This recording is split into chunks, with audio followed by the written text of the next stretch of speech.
et en face à peu près 25 000 engagés également en armes du côté du FLN, le général Charles avait développé une idée qu'il a repris dans ses mémoires, celle en effet d'un parti français de musulmans qu'il voulait opposer au FLN. Il voulait constituer, c'est une idée qui en soi était intéressante, qu'elle n'ait pas eu de suite, on ne peut pas juger plus exactement des suites éventuelles puisque l'histoire a tranché autrement, mais la comparaison de ces chiffres donne en effet à réfléchir. Et la proposition qui avait été faite par le général Charles a été refusée par le pouvoir politique français en raison des choix que, dès ce moment-là, le général de Gaulle voulait faire, même si ces choix, d'ailleurs, n'étaient pas clairs, car jusqu'à la fin, le général de Gaulle n'a pas très bien su ce qu'il voulait réellement comme destin pour l'Algérie. Sinon, s'en débarrasser à peu près par n'importe quel moyen, à partir, en tout cas, du début 1960. C'était son désir très clair. Mais, pardon, Je vous en prie. Alors, si vous le voulez, revenons maintenant à Oran. Alors, il est peut-être bon de rappeler pour nos auditeurs ce que représente de particulier cette ville dans l'Algérie française. Alors, en effet, c'est une ville... C'était un petit peu le cas à Alger, mais à Oran c'est plus net, c'est une ville où la majorité de la population est européenne. Et donc ceci crée une situation, comme vous le dites, particulière, spécifique. C'est une population qui représente à peu près quel volume à peu près? Je pense qu'elle devait à l'époque tourner autour de 200 000... enfin, c'est-à-dire que l'ensemble de la population d'Oran, disons dans les 250 000. Oui, en 1960, c'est une ville très importante en France. Si nous parlons que de Oran intramuros.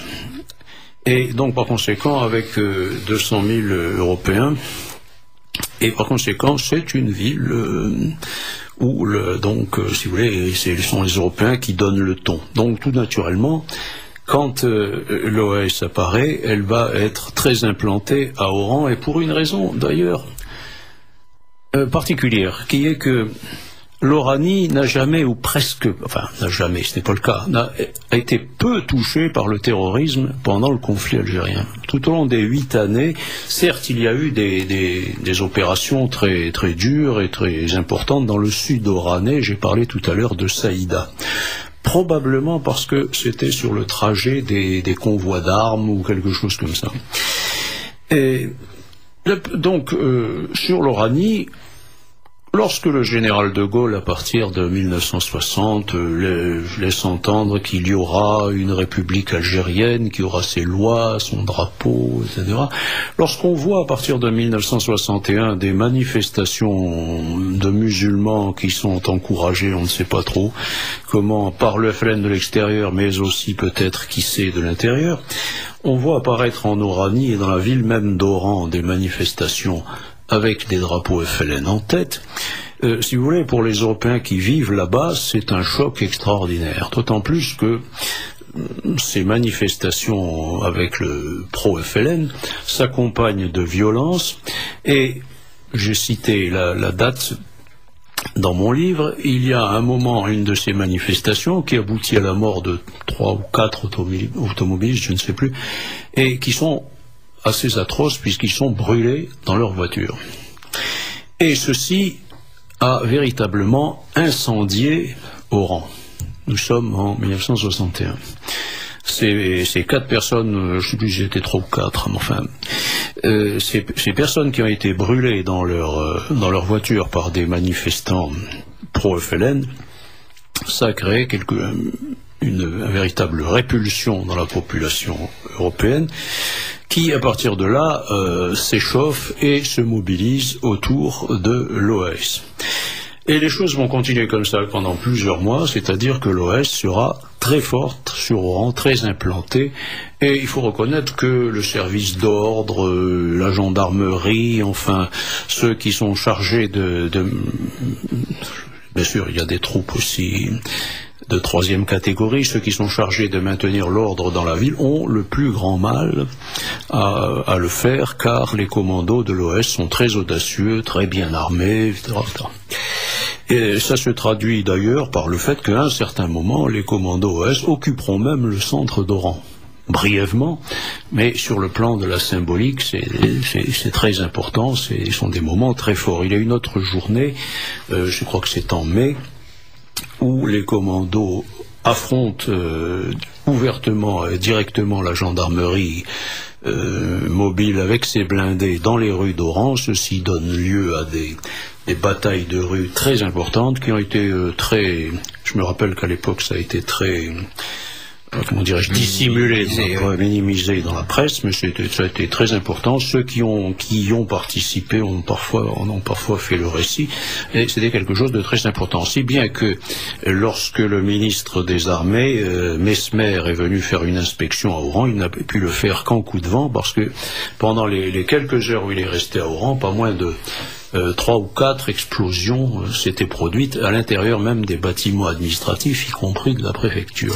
Si vous permettez, je précise pour les auditeurs de Radio Courtoisie que dans votre livre La tragédie dissimulée Oran, 5 juillet 62, dont nous parlons, vous évoquez cette place importante, tout à fait particulière de l'OAS à Oran. Donc les auditeurs peuvent se reporter à votre livre sur ce point. Il y a peut-être une dimension aussi que l'on peut rappeler à propos d'Oran, c'est l'ancienneté de son caractère européen. C'est une ville qui a été occupée par les Espagnols au début du XVIe siècle, et c'est resté un presidio espagnol sur la côte d'Afrique jusqu'à la fin du XVIIIe, où il y avait une vie, une culture hispanique très vivante, puisqu'on surnommait Oran la Corte Chica, la petite cour. Il y avait une présence ibérique, espagnole, chrétienne, très forte sur ces côtes d'Afrique, et bien sûr tout ça a contribué à affirmer cette identité oranaise qui correspondait aussi, comme vous l'avez très bien dit, au fait que la majorité de la population là était d'origine européenne. On va peut-être laisser Françoise nous lire certains messages de nos auditeurs ou certaines questions de nos auditeurs. Alors, une observation d'un auditeur. On sait par les confidences que De Gaulle a faites à Bernard Tricot qu'il voulait lâcher l'Algérie dès fin 58. Alors oui, comme le disait Dominique, je crois lâcher l'Algérie, ça dépend évidemment de quelle manière. Les choses étaient peut-être encore un petit peu floues quant à la procédure. D'une auditrice, la famille du cousin de mon père qui habitait Oran avec toute sa famille, 3 garçons, sa femme, ses beaux-parents, ont tous été égorgés ce jour-là. Ce sont quelques morts parmi tant d'autres, et l'immense majorité des Français ne savent même plus tout ça. Alors là, je peux dire que grâce à Jean Monneret justement, et depuis environ 2-3 ans que ces questions sont revenues sur le devant de la scène, depuis 2002 d'ailleurs, pour le 40e anniversaire de la fin de la guerre d'Algérie, les Français commencent à en entendre parler. Il y a même eu au cours de journaux télévisés, à des heures de grande écoute, l'évocation de cet épisode, et je dirais la chape de plomb, le silence assourdissant qui accompagne ces événements depuis plus de 40 ans commence progressivement à être levé. Et un auditeur nous demande que pensez-vous du livre de Georges Fleury, Histoire secrète de l'OAS. Alors là, je laisserai. Alors c'est une enquête tout à fait intéressante d'un écrivain de terrain qui lui-même a participé, a bien connu cette période-là. Son livre est bourré de faits, d'informations de toutes sortes, et cela fait partie incontestablement des ouvrages intéressants sur la période. Et alors, puisque nous sommes justement en train d'évoquer la bibliographie de cette période, est-ce que vous avez quelque chose à dire sur le livre d'Olivier Dard, Histoire de l'OAS, qui est sorti récemment ?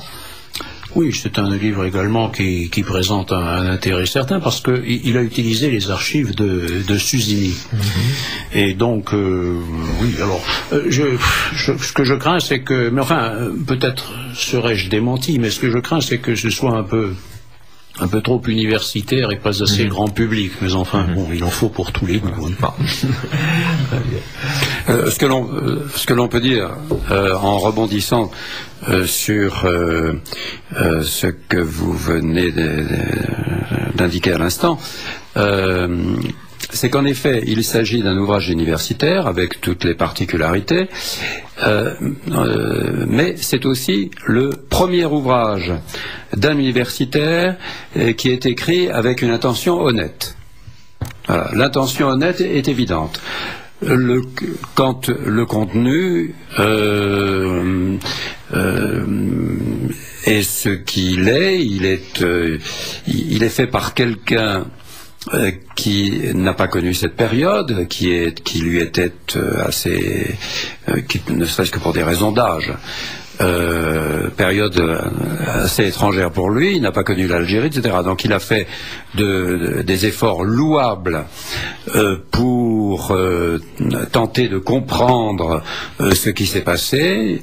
Il a utilisé en effet certaines archives, il s'est reporté aussi à toute la série des mémoires, souvenirs qui ont été publiés sur la question, et de cela il a tiré un travail universitaire, honnête, et qui pour cette raison doit être ou peut être salué, même si ce n'est pas l'ouvrage exhaustif, à supposer qu'un jour il puisse voir il puisse exister. Ouais.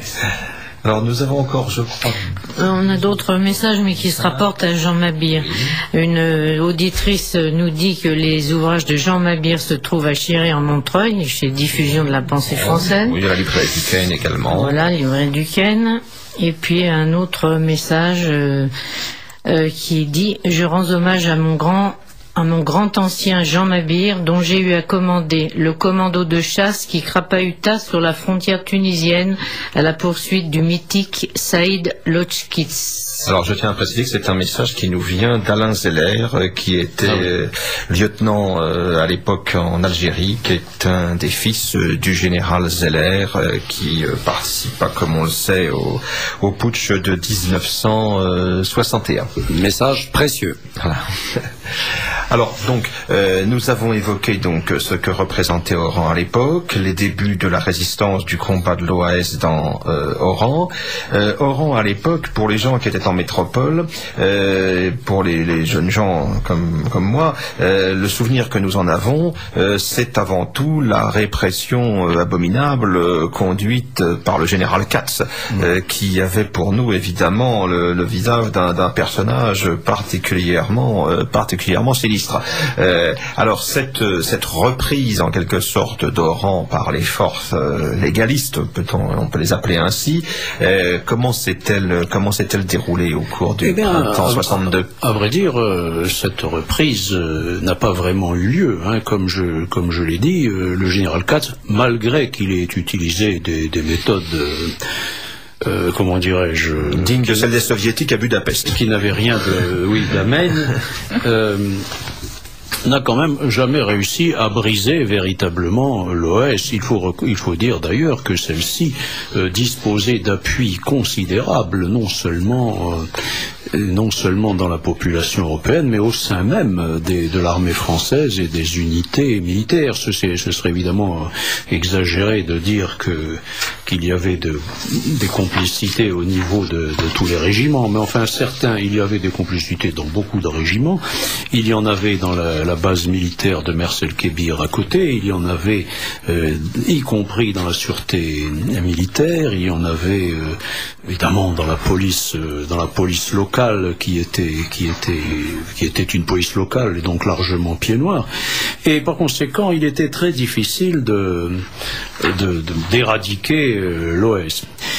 Et quelles que soient les méthodes vigoureuses qu'a employées le général Katz, il n'y est pas réussi. Alors évidemment, vous faites allusion au fait que certaines manifestations étaient réprimées sans mollesse. Le général Katz avait inauguré quelque chose qui dont je n'ai jamais entendu parler ailleurs, qui consistait à décréter un cessez-le-feu sur place, dans un rayon de 100 mètres. C'est-à-dire que lorsqu'il y avait un attentat ou un incident grave, le commandement avait décrété que toute personne se trouvant dans un rayon de 100 ou 150 mètres, c'était le couvre-feu, donc serait abattue. Donc c'était des méthodes, évidemment, qui, si elles étaient appliquées en Europe aujourd'hui, auraient mobilisé. Je rappelle qu'à l'époque, elles n'ont pas spécialement ému les organisations spécialisées dans les droits de l'homme.